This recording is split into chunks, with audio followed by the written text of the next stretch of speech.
Bienvenue sur Il y avait une fois, le podcast pour être bien avec soi-même, bien avec les autres et bien avec le monde. Je suis Sophie et j'accompagne les personnes qui souhaitent apporter du changement pour une vie plus épanouissante sans le reporter à plus tard.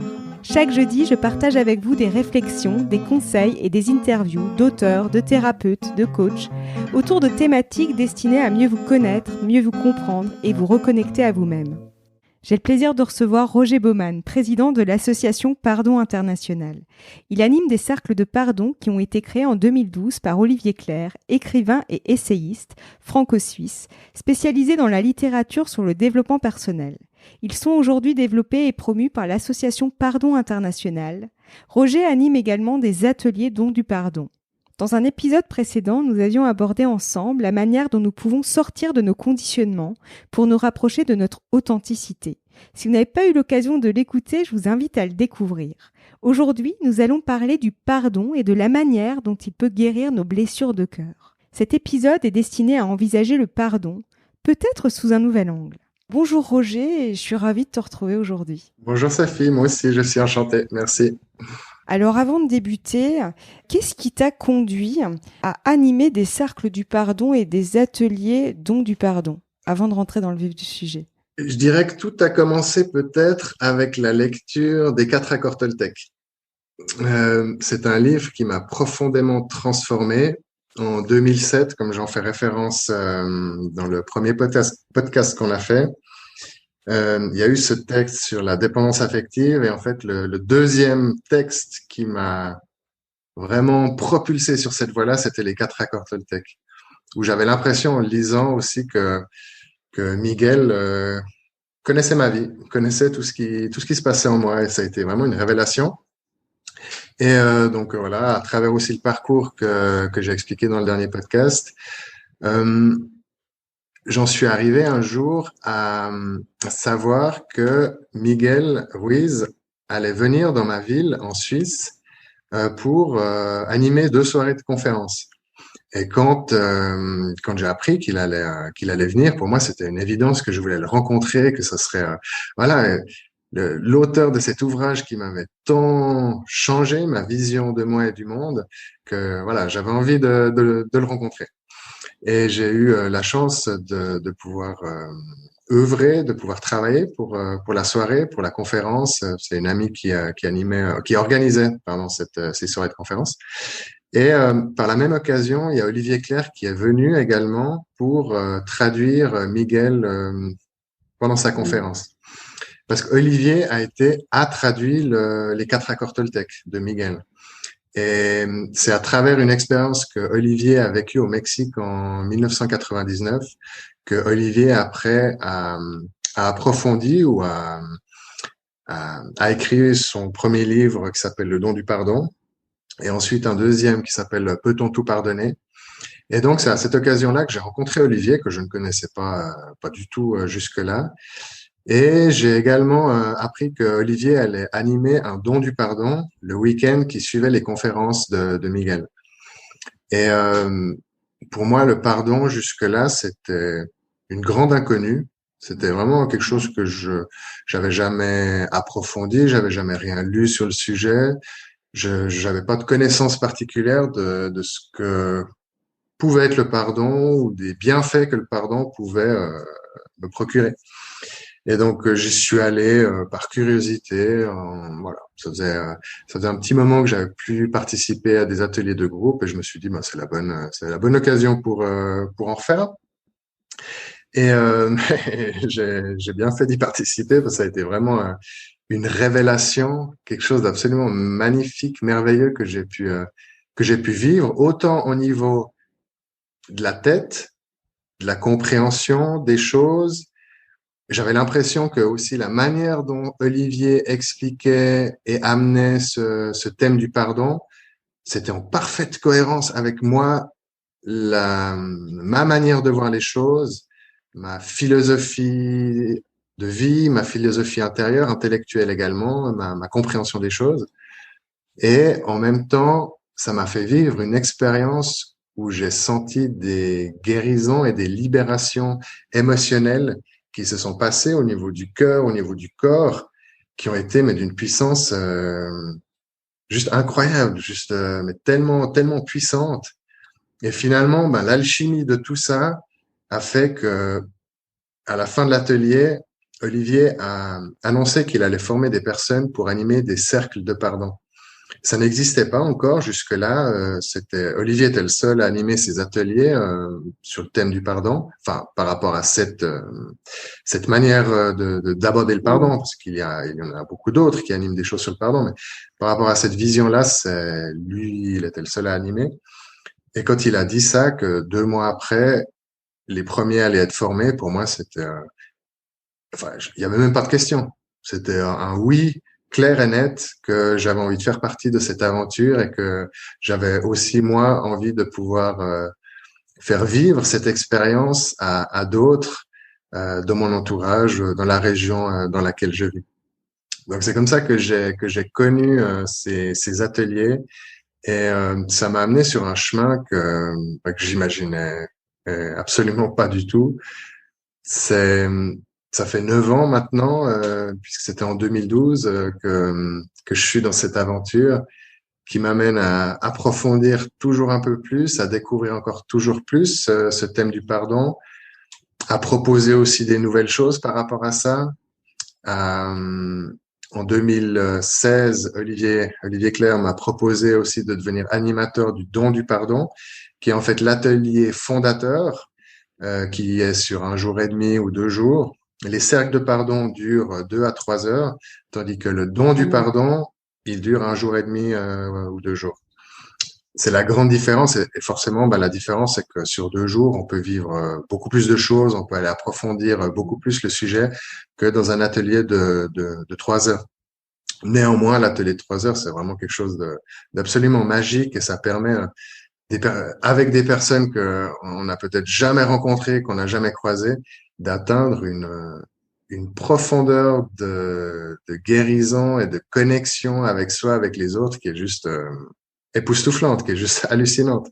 Et c'est souvent dans les retours à la fin de l'atelier, les gens expriment souvent ça, que voilà, et qui connaissent pas les gens qui sont là et que de pouvoir vivre quelque chose d'aussi puissant avec des inconnus, voilà, c'est juste magique. C'est magique de pouvoir vivre ça. Et donc, à partir de 2017, j'anime également le don du pardon, principalement dans la région où je vis, en Suisse. Bon, on m'invite aussi de temps en temps à animer un don du pardon à l'extérieur. Et j'ai été très impliqué avec l'API par la suite, ouais, je dirais à peu près à cette période-là, principalement au niveau informatique au début, pour les gestions des sites internet, pour voilà, plein d'outils aussi internes à l'association. Et j'ai participé à beaucoup de rencontres aussi entre les animateurs. Olivier et Annabelle, sa femme, ont organisé à 4 reprises les Journées du Pardon. C'était des événements absolument magiques, magnifiques, où pendant 4 jours, il y a à peu près une vingtaine d'intervenants différents qui ont tous leurs expériences par rapport au pardon. C'était ouvert à absolument toutes les philosophies, religions, spiritualités, manières de voir les choses. Et, et c'était en quelque sorte une grande boîte à outils de tous, enfin de tout. C'était pas exhaustif non plus, mais en tout cas d'une grande palette, comme un buffet immense dans lequel, le buffet du pardon, dans lequel ben, chacun peut aller piquer, expérimenter, goûter à quelque chose qui ben, peut-être va lui convenir et puis va lui permettre de vivre quelque chose de fort. Et voilà, après par la suite, je suis aussi assez rapidement rentré dans le conseil d'administration de l'association et Olivier et Annabelle sont des amis depuis 9 ans maintenant, depuis le début de mon aventure par rapport au pardon. Et ben, cette année, au mois de mai, j'ai été élu comme président de l'association Pardon International pour prendre la relève d'Olivier. Pour continuer cette magnifique aventure et puis pour faire prospérer les cercles de pardon au niveau international. Pour l'instant, ils existent principalement dans les pays francophones, puisque les formations ont lieu en France. J'en sors d'ailleurs d'une formation le week-end passé. J'ai pour la première fois aussi formé les nouveaux candidats, les nouveaux animateurs de Cercle de Pardon. C'était une expérience magnifique. Et donc voilà, principalement en France, et ensuite en Belgique, en Suisse, Luxembourg. Et après, il y a certaines personnes qui participent, qui sont francophones et qui, la moitié de l'année, ils habitent peut-être en Belgique, en Colombie, au Liban ou dans d'autres, au Québec, il y en a aussi. Voilà. Donc ils exportent aussi à leur manière les sacs de pardon sur les autres, dans les autres pays, sur les autres continents. Et justement, avant de rentrer dans le vif du sujet de comment ça se déroule un petit peu pour qu'on en sache un petit peu plus, la question qui me venait, c'est pas qu'est-ce que c'est le pardon, mais plutôt qu'est-ce que ce n'est pas. Qu'est-ce que ce n'est pas le pardon. Enfin, c'est un peu mal formulé comme ça, mais en gros, qu'est-ce que ça n'est pas en fait, le pardon. Non, tu as tout à fait raison de le formuler aussi de cette manière-là, parce que c'est important de redéfinir. Ouais. Je pense qu'on a, enfin, c'est pas je pense, on a tous des conceptions individuelles du pardon, de ce que c'est ou de ce que ça n'est pas, basé sur notre expérience de vie, sur nos parents, sur l'exemple qu'on avait à la maison, sur notre culture, sur tellement de choses font que on associe pardon avec certaines choses qui des fois justement ne le sont pas. Et c'est important déjà d'une part de le redéfinir et en disant ce que c'est et également en disant ce que ça n'est pas. Parce que du coup, ça va permettre de créer un cadre dans lequel, ah ok, si le pardon c'est ça et ça n'est pas ça, ah ben peut-être qu'à ce moment-là, ok, je veux bien, je peux adhérer à cette vision-là. Donc pour parler de ce que c'est le pardon, bah tu l'as très bien dit finalement dans le titre du podcast, le pardon c'est la guérison des blessures du cœur. C'est vraiment la meilleure définition qu'on peut en faire du pardon, c'est aller guérir nos blessures qui sont nées d'expériences, d'événements, de situations qu'on a pu vivre par rapport à d'autres personnes dans le passé, des douleurs, des souffrances, et finalement se libérer de la rancœur, de l'amertume, de la haine, du ressentiment, de la tristesse, enfin de toutes ces émotions aussi qui sont liées finalement à des expériences ou à des situations qu'on a vécues dans le passé. Et ensuite, pour aller plutôt justement dans le sens qu'est-ce que n'est pas le pardon, bah premièrement c'est pas religieux, parce que ça peut aussi être un obstacle de taille pour certains, de croire que le pardon c'est quelque chose de religieux, c'est quelque chose d'absolument laïque. C'est comme l'amour, c'est comme la vérité. C'est pas parce que la Bible ou le Coran ou d'autres textes religieux en parlent que c'est religieux. Toutes les religions vont parler d'amour, mais c'est pas pour autant que l'amour est quelque chose de religieux. Donc voilà, le pardon, c'est la même chose. Il n'y a aucun message religieux dans notre manière, en tout cas, d'aborder le pardon. Ensuite, un des obstacles principaux qu'il peut y avoir, c'est que de croire que le pardon, c'est cautionner ce qui a été fait.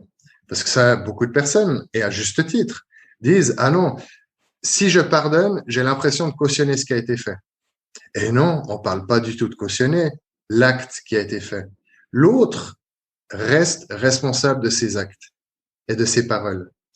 Par contre, moi, je suis responsable de ce que je fais, de ce que l'autre m'a dit ou m'a fait. Ça, c'est ma responsabilité. Justement, cette guérison des blessures du cœur, j'en suis responsable et elle m'appartient. Le pardon, c'est aussi se réapproprier, se retrouver son pouvoir personnel. C'est ne plus être un pantin quelque part, victime des agissements des autres. Et j'en viens à un autre obstacle qu'il peut y avoir, justement pour définir ce que ça n'est pas. Je n'ai rien besoin de l'autre. L'autre n'a pas à me demander pardon pour que je puisse lui pardonner. C'est ça. Parce que là, justement, c'est rester dans cette position de victime. Si j'attends que l'autre vienne me demander pardon pour pouvoir pardonner, ben voilà, peut-être qu'un jour l'autre aura fait un certain travail, un chemin, et puis il reconnaîtra qu'il a peut-être agi d'une manière qui était pas appropriée ou qui m'a fait mal, mais peut-être pas. Peut-être que l'autre n'a même pas conscience qu'il m'a fait du mal. Combien de fois peut-être nous aussi on a fait du mal à certaines personnes sans le vouloir, tout à fait, sans savoir que finalement on l'a heurté, on est venu toucher une blessure. D'humiliation, de rejet, d'injustice, quelle qu'elle soit. et que finalement, on n'est même pas conscient que l'autre a souffert d'une certaine manière à travers nos propos ou nos comportements. Donc ça, c'est vraiment aussi un obstacle important de savoir qu'il n'y a rien à attendre de l'autre pour pouvoir lui pardonner. Puis ça, des fois, on prend la métaphore d'imaginer que je me promène dans la rue, que quelqu'un que je connais pas me donne un coup de couteau. Puis là, qu'est-ce qu'on fait quand on est blessé au niveau du corps? Si c'est pas trop grave, on sait qu'on peut rentrer à la maison, on peut mettre du désinfectant, on peut mettre un pansement. Si c'est plus grave, on sait qu'on peut aller chez le médecin ou qu'on peut faire appeler une ambulance, etc. Là, quelque part, il n'y a pas trop de mystère. On sait comment prendre soin de son corps, comment guérir les blessures du corps. Par contre, imaginez que j'ai reçu ce coup de couteau et que je me dis, tout ce que je peux faire pour guérir, c'est m'asseoir sur le trottoir, c'est pleurer un coup si j'en ai besoin, puis c'est d'attendre que ce soit la personne qui m'a donné le coup de couteau, qu'elle vienne avec du désinfectant, du fil pour me recoudre, et sans ça, je peux pas guérir. C'est absurde, tout à fait. Ouais. Ça paraît très c'est absurde. On s'en rend compte. Mais par contre, au niveau du cœur, plus du corps, mais du cœur, c'est la posture de beaucoup de personnes. C'est de penser, si c'est pas l'autre, celui qui m'a fait du mal, qui vient pour prendre soin de ma blessure, de mon cœur, justement de ma douleur, je suis destiné à rester peut-être éternellement avec ma souffrance, ma colère, mon désespoir, enfin quelle que soit l'émotion qui fait partie de moi à ce moment-là. Et si l'autre personne a eu en plus le mauvais goût de mourir entre deux, là c'est foutu. Là, je suis destiné à rester toute ma vie avec cette charge émotionnelle et ces poisons qui m'intoxiquent, qui me pourrissent la vie de l'intérieur. Donc voilà, ça c'est aussi important de prendre conscience que je n'ai rien besoin de l'autre pour pouvoir guérir. Et en rebond, c'est indispensable de sortir du rôle de victime. Et ça, justement, pour se réapproprier, retrouver son pouvoir personnel. Parce que de nouveau, c'est lié justement à l'obstacle que je viens d'expliquer. À nouveau, si je pense que l'autre a le pouvoir sur moi, c'est-à-dire qu'il a eu le pouvoir de me faire du mal, mais ça veut dire que c'est aussi c'est lui seul qui a le pouvoir de me guérir.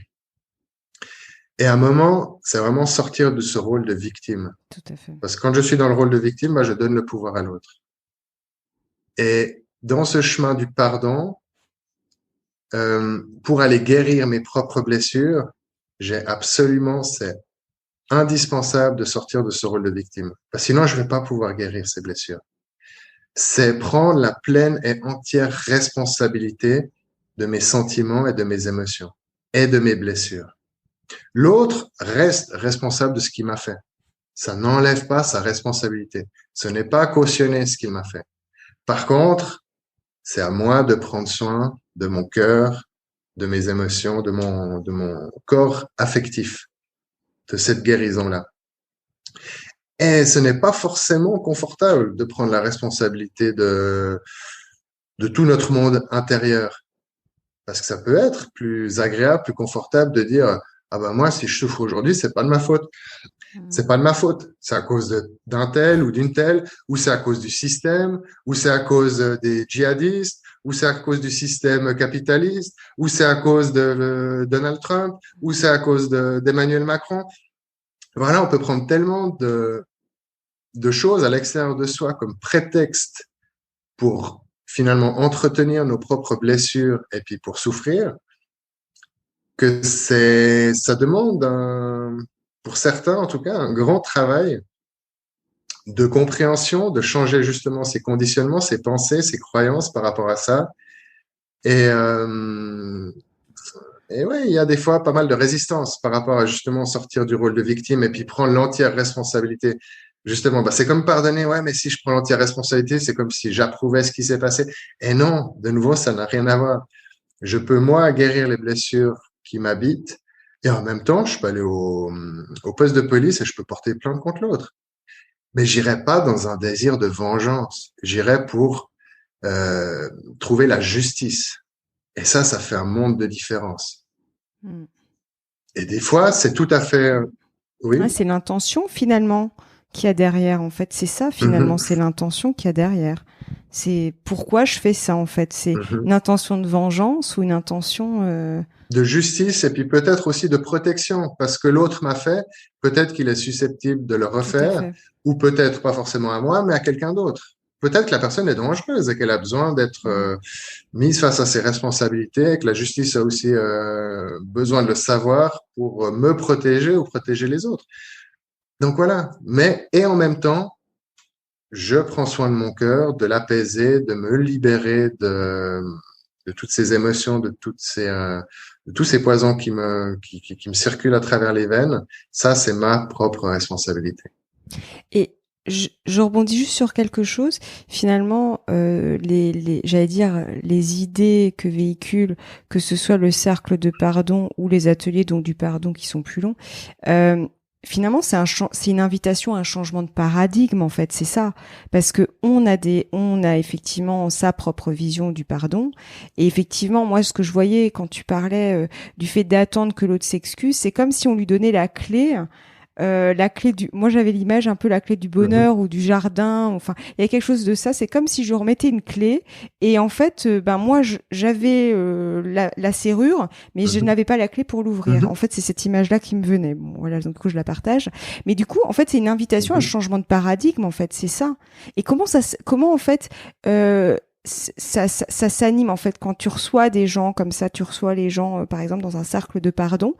Comment ça se passe en fait? Est-ce que les gens sont tout de suite parce qu'ils vont vers ça, ils sont ouverts à ça et voilà, ou alors est-ce qu'il y a, c'est mal dit, une rééducation, mais j'aime pas trop ce terme, mais pour justement se mettre dans un autre Mhm. un autre positionnement finalement. Ouais, mais je pense finalement le terme de rééducation est pas si mal. Parce que, ben oui, on s'est éduqué, on a été éduqué pour voir la vie d'une certaine manière. Et on a besoin de changer justement ce paradigme intérieur, ces croyances. Donc, on a besoin de se rééduquer à voir les choses différemment. C'est ça. Donc, oui, je trouve que c'est bien. Et oui, il y a des personnes qui viennent avec beaucoup, beaucoup de résistance dans les ateliers, dans les cercles de pardon ou dans les dons du pardon. Et c'est normal aussi. Et la plupart du temps, ces résistances lâchent dans ces ateliers. Euh, Pas toujours non plus.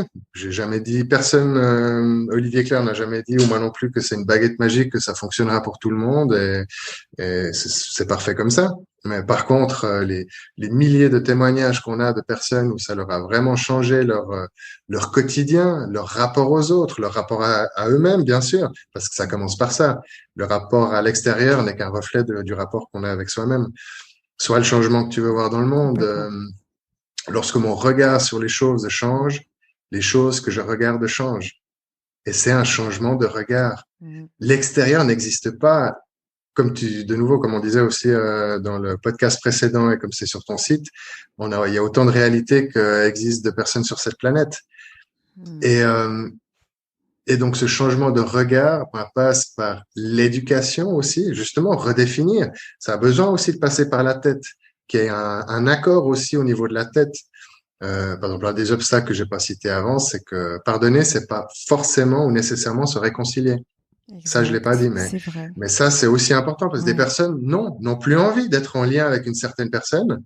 Mais ça veut dire que je peux pas pardonner. Si je veux plus être en lien avec cette personne, ça veut dire que je peux pas lui pardonner. Mais non, c'est deux choses complètement différentes.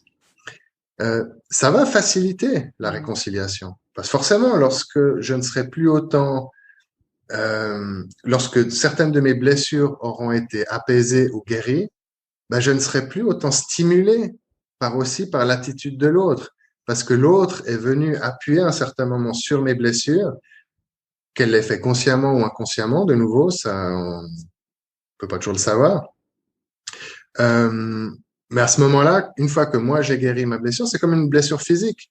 Quand elle est vive, ben, ça fait mal quand on appuie dessus, et au bout d'un moment, ben, on peut appuyer dessus, ou une autre personne peut appuyer dessus, et finalement, ben, on n'a plus mal. Donc le but, c'est d'arriver dans un état où ces blessures-là sont guéries, et où l'autre personne, ben, justement, n'a plus la clé, n'a plus le pouvoir sur notre état intérieur, sur comment je me ressens ou pas. Euh, Mais du coup, ça demande du temps parce que je rebondis là-dessus et notamment par rapport à ce qu'on s'est dit dans le podcast précédent. Finalement, en fait, il y a cette notion de temporalité aussi. C'est que il faut aussi prendre le temps, en fait, parce qu'effectivement, quand tu es blessé, quand tu as une blessure physique, ça prend du temps, le temps de cicatriser. En fait, une blessure émotionnelle, c'est finalement pareil, en fait. Il y a cette notion de prendre son temps et son propre rythme. Et ça, c'est de nouveau propre à chacun. oui, oui, oui. Je peux dire à personne, ça va aller vite ou pas. Ouais. De nouveau, ça c'est le mystère de la vie. Mm. Pour certaines personnes, après un cercle de pardon, il y a des choses très concrètes qui très rapidement changent de leur quotidien. Et il y a des personnes, j'avais une participante, ça m'avait bien fait rire. Elle était venue et puis à chaque cercle de pardon, enfin au premier cercle de pardon et au deuxième, elle pleurait, elle pleurait, elle pleurait de soulagement, de libération. C'était magnifique. Et, euh, je sais plus si c'était au deuxième, elle avait dit, ben, tant que je vais continuer à pleurer pendant le cercle de pardon, je vais continuer à venir. Ah, c'est Et elle bien. en a fait 6, je crois. Puis je crois qu'au sixième, ben, elle a plus pleuré. Puis elle a dit après devant le groupe, bah c'est bon, j'ai fait le travail qu'il y avait besoin et puis je pleure plus. Donc c'est le signe que j'attendais pour ok, j'ai plus besoin, en tout cas pour l'instant, Mm. mais j'ai plus besoin de ça. Et effectivement, il y a des personnes. On a un atelier, il se passe vraiment des choses incroyables où leur quotidien, leur expérience de la vie change durablement. Et il y en a, il en faudra peut-être 2, 3, 4, où je leur dis, bah, il n'y a pas que les cercles de pardon, ou il y a d'autres choses. Si vous sentez que votre guérison passe encore par d'autres outils, mais allez-y. Donc, ouais, on peut pas. De toute façon, moi, je pourrais jamais dire quel est le temps qu'il faut. Ce serait bien présomptueux et ça manquerait d'humilité de savoir ce que l'autre a besoin pour pouvoir guérir ses blessures. Mais en tout cas, les cercles de pardon et les dons du pardon, la magie, c'est qu'il y a un subtil mélange entre théorie et pratique, je dirais. Ben, Mm. justement, cette théorie, ben, c'est important aussi pour qu'il y ait quelque chose aussi dans notre conscience, dans notre intellect, dans notre discernement qui tout d'un coup puisse donner plus son accord pour pouvoir imaginer ou entrevoir que le pardon est possible avec ces nouvelles définitions. Et en même temps, ça ne suffit pas. Le pardon intellectuel ou le pardon de la tête. Je pense qu'on a tous fait l'expérience que des fois, on croit avoir pardonné quelque chose à quelqu'un, et puis il suffit d'une pensée, repenser à la personne, ou de la croiser dans la rue, ou que quelqu'un nous en parle, et puis les Ça émotions repart. remontent, et Ouais. puis voilà, on sent qu'on n'est pas du tout libéré de ça. Et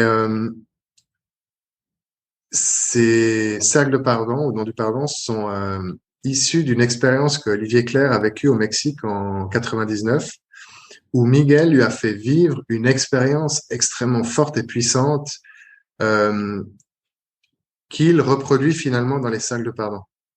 Vraiment le rituel du cercle de pardon qui existe autant dans les cercles de pardon que dans le don du pardon.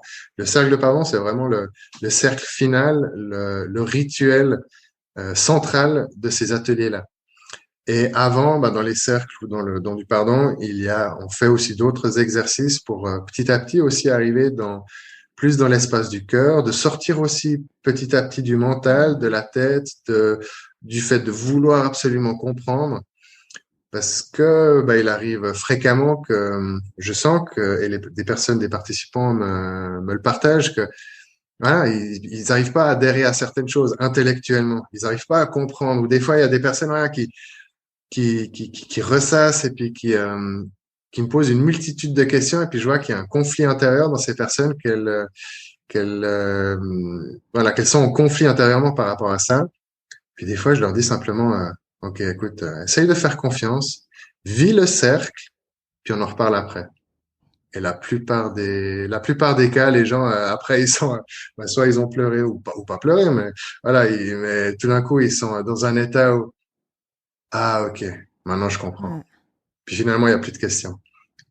C'est important de le vivre. C'est vraiment une expérience charnelle, Ouais. sensuelle, dans le sens des sens. On va vivre quelque chose, les participants vivent quelque chose de libérateur que le mental ne peut pas Mm. comprendre. Et c'est pour ça que je sais pas si dans le podcast pardon, précédent où je t'avais dit, c'est encore Ouais. mystérieux pour moi, même après bientôt 10 ans, enfin 9 ans que j'anime ces ateliers. pour moi, il y a quelque chose de mystérieux que je peux pas Ouais. intellectuellement expliquer ce qui se passe. Et je pense que, ben, voilà, donc, beaucoup de choses chamaniques, enfin, il y a des choses, des expériences, on peut pas comprendre, mais ça se fait, ça se vit, et et il y a énormément de douceur dans ces ateliers. Euh, et aussi, un point important, c'est que les participants n'ont pas besoin de partager leur histoire. Parce que ça, c'est important, parce que certains, ils peuvent avoir de l'appréhension, ils peuvent avoir peur devant un groupe de 10, 15, 20 personnes, de devoir déballer toute leur histoire personnelle, leur Tout à vécu. fait. Et Ouais. ça, non, il y a absolument pas besoin. C'est même pas nécessaire. Il y a des espaces, des moments de partage, si les personnes ont envie, mais il y a aucune obligation. Et c'est pas important. Ça se passe pour soi, en soi. C'est quelque chose vraiment d'intime qui se passe avec soi-même. Et c'est vraiment pas du tout important qu'on partage son histoire avec les autres. Donc ça peut aussi rassurer certaines personnes. Ouais, tout à fait. Parce que c'est vrai que ça aussi, c'est très personnel. Il y a des gens, ils ont besoin de partager. Et il y a les gens, au contraire, ils veulent le garder pour soi. Enfin, ouais, tout à Mhm. fait. Oui, Ouais, alors je pense que c'est bien de partager, moi mais aussi. pas forcément dans un grand groupe devant 15 ou 20 personnes, mais d'avoir un ou une confidente avec qui on peut partager, je pense que c'est bien pour extérioriser aussi, pour pas garder en soi aussi les histoires qu'on se raconte, qui ne sont souvent pas la vérité. C'est notre vision des choses, notre réalité, nos interprétations des choses. Mais voilà, c'est égal de pouvoir balancer ça, de pouvoir extérioriser ça. Je pense que c'est très important. Et une citation aussi que j'aime bien, les mots sont solubles dans le langage. Donc les mots MAUX sont solubles dans le langage. Et ça, moi, ben, en tout cas pour moi, j'en fais vraiment l'expérience. Certaines personnes à qui je partage des messages vocaux sur les outils pas les réseaux sociaux, mais les outils de messagerie. Et des fois, je peux parler pendant une demi-heure dans un message vocal voilà, pour partager à l'autre ce que je suis en train de vivre. Et je sens, même si l'autre n'a pas encore écouté mon message et n'est pas au bout du fil avec moi, et n'est pas présent avec moi, mais rien que le fait de pouvoir l'exprimer, Mm. la plupart des cas, il y a déjà une charge qui tombe, il y a déjà une forme de pression qui s'enlève. Et en tout cas, voilà, ça c'est voilà, j'invite, ben oui, si vous avez quelqu'un en qui vous avez vraiment confiance, vous sentez que vous pouvez partager à l'autre quelque chose voilà, qui est profond pour vous, qui est précieux pour vous, vraiment, faites-le le plus possible. Voilà, c'est quelque chose qui allège aussi et qui permet de redescendre un petit peu dans la pression intérieure. Ouais, tout à fait. Il y a ce qui me vient, c'est vraiment ce côté exprimer finalement, parce que c'est ça, c'est comme une émotion, c'est pareil, c'est bien de l'exprimer aussi et pas de la contenir. Et ce que je rebondis par rapport à ce que tu nous disais par rapport au cercle de pardon. C'est cette notion, en fait, ça se vit, en fait. C'est une expérience qui, en fait, si, ça rejoint un peu ce que tu disais aussi pour ton parcours. C'est en fait lâcher, faire confiance et laisser faire, quoi. Un peu comme la vie nous traverse, parce que finalement, la vie nous traverse, en fait, quelque part. Et en fait, c'est ça. Moi, j'ai vraiment cette notion. Ce que je vois, c'était, alors, on le voit pas, c'est un podcast, le mouvement que je fais, mais j'ai l'impression que c'est comme un ruisseau qui passe, en fait, Mhm. qui te traverse. Et du coup, qui en même temps l'image qui me vient, qui te nettoie Mhm. aussi en quelque sorte Mhm. de ce qui doit partir à cet instant-là Mhm. finalement. Mm. Oui, tout à fait. C'est Mm. comme les quatre accords Toltec. Ouais, On peut adhérer totalement à ce qui est dit dans ce livre, mais ne pas l'incarner, ne pas le vivre, ne pas en faire c'est l'expérience, ça. que ça reste Mm. intellectuel. Et il y a aussi des ateliers qui permettent de travailler sur les accords Toltec, enfin voilà, ce genre de choses. Et avec le pardon, c'est la même chose. Euh, on peut lire ben, les ouvrages d'Olivier Clerc qui sont absolument magnifiques pour s'initier à cette vision-là du pardon. Le don du pardon et Peut-on tout pardonner, les deux livres. Mais après, ce n'est pas pour autant qu'on en fait forcément l'expérience. C'est Ou comme ça. en communication non violente, je fais aussi des cours à Mm. ce sujet-là. On peut lire le livre de Marshall Rosenberg, et en même temps se sentir incapable de l'appliquer avec notre entourage et avec le monde qui nous entoure. Et c'est normal quelque part, Mm. euh, parce qu'il y a besoin de l'expérience, il y a besoin de le vivre pour l'intégrer et l'incarner. Exactement. Et les cercles de pardon, j'allais dire encore plus, parce qu'il y a vraiment ce rituel du cercle de pardon à la fin de chaque atelier où là, il y a quelque chose qui se passe et ça, c'est quelque chose qu'on ne peut pas intellectualiser. On peut après le refaire aussi chez soi, à la maison, en méditation, pour faire comme un peu une douche quotidienne pour continuer ce travail. Mais vraiment, pour moi, rien ne remplace l'expérience du cercle de pardon en lui-même. Parce que là, il y a des choses transpersonnelles, il y a des connexions, il y a des choses qui se passent à ce moment-là, ben, qu'on peut pas vivre en lisant un livre ou en écoutant un podcast, aussi inspirant soit-il. Voilà, ce sont des expériences à vivre, vraiment. Et j'invite vraiment chaque personne à en faire l'expérience, parce qu'on a tous des choses, même s'il y a des personnes qui se disent, ah, mais moi, j'ai rien à pardonner, c'est bon, je suis pas rancunier, etc. Moi, je le pensais pas non plus. Mais quand j'ai vécu mes cercles, mon premier, puis après les autres cercles de pardon, je me suis rendu compte que je portais des jugements, que j'entretenais en moi des jugements par rapport aux autres, par rapport à la vie, par rapport à Dieu, par rapport à plein de boucs émissaires à l'extérieur, comme j'ai dit avant, des entreprises, des systèmes politiques, des gens que j'accusais de profiter du système, etc. Enfin, on a tous nos propres boucs émissaires, les personnes qu'on accuse d'être responsables du malheur du monde et après à travers ça de notre propre souffrance et de nos propres, mais des fois, bien souvent, on n'en a pas conscience. Et dans les cercles de pardon dans lesquels j'ai participé, vraiment, où je l'ai vécu comme participant, mais j'ai senti des libérations qui se passaient pour des choses que jamais j'aurais imaginé. Puis pour certaines choses dont j'en sais rien, où j'ai pas de représentation mentale de ce qui a été libéré, mais je sens juste qu'il y a des choses qui ont été libérées et guéries. Et ouais, ce soulagement qui peut, ouais, libération, ce lâcher prise qui peut se vivre pendant ces ateliers, je le conseille vraiment à tout le monde. Et c'est vraiment un cadeau que chacun peut s'offrir. Ça peut aussi être un des obstacles. C'est penser que si je pardonne, c'est un cadeau que je fais à l'autre. C'est vrai. Mais non, c'est un cadeau qu'on se fait à soi-même. C'est Nelson Mandela qui disait que la haine fait du mal à celui qui est, pas à celui qui est haï. Et c'est soi-même qu'on emprisonne et qu'on fait du mal en conservant en soi ces couches de colère, d'amertume, de rancœur, etc. Et l'autre, mais quelque part, mais on s'en fiche. Laissez les autres vivre leur vie. Et il y en a qui peuvent croire que justement, qu'ils gardent les autres, qui punissent les autres tant qu'ils ne pardonnent pas. Mais non, pas du tout. Peut-être que l'autre n'en a même pas conscience et puis ça change absolument rien pour sa vie. Mais par contre, c'est pour soi, c'est un cadeau pour soi, pour ressentir l'amour circuler en soi, pour renaître à l'amour, à la joie. Combien de personnes, oui, vivent dans la tristesse, vivent dans le désespoir, vivent avec ces blocages, ces barrages intérieurs. Et le pardon ou les salles de pardon permettent ça, c'est de faire exploser ces barrages qu'on avait soi-même montés, qu'on avait soi-même construits par ignorance ou par oui, parce qu'on n'a pas su comment faire autrement et on n'a pas réussi à en prendre soin avant. Et c'est OK. Pas après non plus se blâmer de pas avoir réussi à pardonner plus tôt. Ça peut aussi être un petit piège ou un écueil par lequel on peut passer. Et c'est OK aussi. Il y a des moments on peut aussi passer par là et puis voilà, ne pas en rester prisonnier, mais poursuivre après toujours un petit peu plus loin. Et pour clôturer notre échange, quel serait ton mot de la fin par rapport à ce qu'on s'est dit? Je souhaite à tous et à toutes de trouver le moyen de s'accepter, de s'aimer, de s'honorer, se respecter. Vraiment comme vous êtes.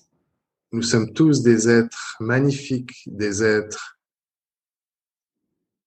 qui méritons tous notre amour, d'être aimés, d'abord de s'aimer soi-même et ensuite de pouvoir aimer les autres et de pouvoir aussi recevoir cet amour de l'extérieur. Et je souhaite vraiment à tous de pouvoir faire ce chemin personnel pour réussir à faire grandir l'amour dans le cœur de chacun et de chacune qui nous écoute.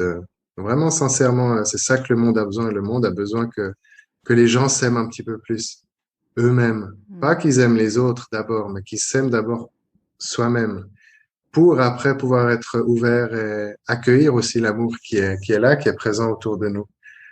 Donc voilà, c'est en tout cas, ce que je peux souhaiter à la terre entière et au-delà. je suis d'accord, je partage pareil le même point de vue. En tout cas, un grand merci pour tout ce que tu nous as partagé. Vraiment, merci. Avec grand bonheur. Merci beaucoup pour ton invitation. Un grand merci pour votre écoute. Si cet épisode vous a plu, n'hésitez pas à laisser une note et un commentaire sur votre plateforme d'écoute préférée. Cela aide d'autres personnes à découvrir ce podcast. En plus, c'est toujours un plaisir pour moi de vous lire. Un très grand merci pour tous ceux qui prendront un peu de leur temps pour le faire. Je vous souhaite une très belle journée et vous donne rendez-vous la semaine prochaine pour un nouvel épisode. À bientôt.